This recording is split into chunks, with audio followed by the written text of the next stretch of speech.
Sudah terasa rekan-rekan yang dikasihi oleh Kristus Tuhan, kita sudah berjalan selama 12 minggu dalam perkuliahan secara online. Saya senang bisa berinteraksi terus dengan rekan-rekan dan membaca respon yang teman-teman berikan kepada saya. Saya berharap kuliah ini sungguh memberkati bagi rekan-rekan. Di pertemuan terakhir ini, kita akan membahas tentang kanon perjanjian baru. Sama seperti buku-buku yang tersusun di dalam rak buku ini. Dan salah satu buku misalnya adalah buku ini. Nah, ketika buku ini tersusun, ini bukanlah sebuah proses yang mudah. Di dalam buku ini ada bab-bab dan ada pasal-pasal. Dan ketika menjadi sebuah buku seperti ini, dengan kata lain telah melalui sebuah proses dalam rentang waktu yang cukup lama. Jadi, kanon perjanjian baru telah melalui sebuah proses yang cukup lama hingga bisa didokumentasikan bagi kita sejumlah 27 kitab yang berwibawa. Paling tidak, ada bukti secara internal yang dicatat berkenaan dengan kualifikasi tulisan-tulisan atau kitab-kitab berwibawa. Di dalam perjanjian baru ada kualifikasi seperti di dalam 2 Timotius pasal yang ketiga ayat 15 sampai 17. Segala tulisan adalah diilhamkan oleh Allah. Dan keterangan yang lain kita bisa temui di dalam 2 Petrus pasal yang pertama ayat 21 sampai 22.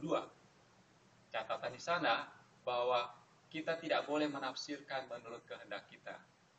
Karena tulisan itu adalah diilhamkan, dipimpin oleh Roh. Oleh karena itu salah satu kualifikasi kita mengatakan bahwa tulisan itu berwibawa atau berotoritas. Yang lain seperti di Ibrani pasal ke-8 ayat yang ke-8. Jadi, ada ketentuan yang baku di dalam perjanjian baru secara khusus berkenaan dengan tulisan yang berwibawa. Selain bukti dari internal atau bukti intern di dalam perjanjian baru, ada bukti-bukti lain sebelum proses kanon perjanjian baru sejumlah 27 kitab berwibawa. Paling tidak kita bisa menggolongkannya menjadi 3 bagian. Bagian yang pertama adalah pengakuan dari pribadi per pribadi, berupa kutipan-kutipan atau salinan-salinan dari pribadi-pribadi yang mengutip akan hal itu. Yang kedua adalah proses pengkanonan yang sudah berlangsung. Dan yang ketiga adalah konsili atau dewan yang mengakui bahwa kitab-kitab itu adalah sungguh berwibawa atau berotoritas. Mari kita awali berbicara tentang kutipan atau salinan yang diakui pribadi-pribadi. Secara khusus bukan sembarangan pribadi, tapi bapak-bapak gereja yang paling tidak hidup di abad yang pertama sampai abad yang ketiga. Kita dapat menyebut seperti Clement dari Roma di tahun 95. Dia mengutip kutipan-kutipan yang berwibawa, dan kemudian tulisan yang berwibawa dilanjutkan, dikutip kembali. Setelah Clement dari Roma, kita melihat Justinus Martir di tahun 140 Masehi. Kemudian ada murid daripada Yohanes atau Rasul Yohanes, Polikarpus, di tahun 150 Masehi.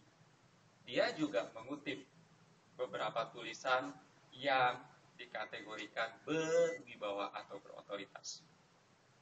Berlanjut sampai seperti Clemens dari Alexandria bersama dengan Tertullianus di tahun 200 Masehi yang mengutip tentang tulisan berwibawa. Paling tidak setelah tokoh-tokoh tersebut mengutip salinan-salinan atau tulisan berwibawa, kemudian masuklah proses pengkanonan. Kanon pertama itu adalah kanon yang dilakukan oleh Marcion. Sekalipun kita melihat bahwa ada kekurangan.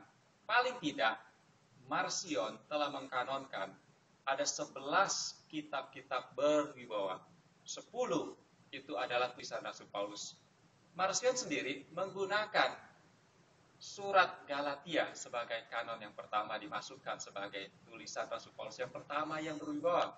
Lalu dia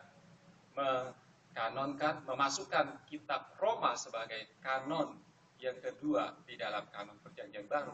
Dan setelah itu dia menggunakan dua kitab itu untuk melihat, untuk mengukur tulisan-tulisan yang berwibawa.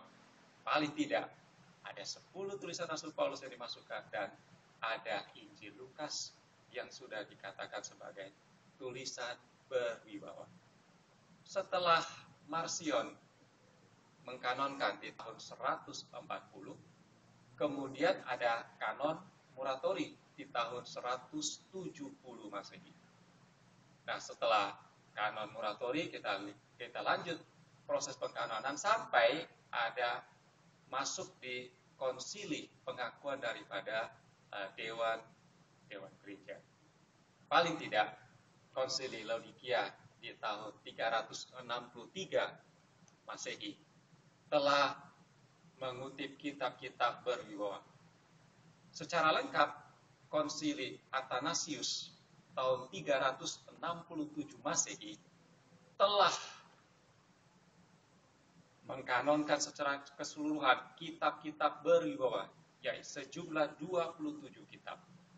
Dari konsili Athanasius tersebut berlanjut ke konsili Kartago, kemudian konsili Hippo tahun 419. Dengan kata lain, sampai tahun 419 di konsili Hippo tidak ada penambahan dan tidak ada pengurangan. Kitab-kitab Perjanjian Baru sejumlah 27 kitab berwibawa. Dengan kata lain, telah melalui sebuah proses yang cukup panjang. Itu bukan sesuatu yang mudah. Oleh karena itu, saya berharap teman-teman diberkati ketika memasuki minggu ke-12 berbicara tentang kanon Perjanjian Baru. Hargai kitab-kitab berwibawa dan biarlah kita bertekun di dalam kebenaran firman-Nya, karena firman itu bukan hanya berlaku pada masa lalu. Firman itu ditulis supaya menjadi berkat bagi saudara dan juga bagi saya. Tuhan memberkati kita semua di kelas online. Amin.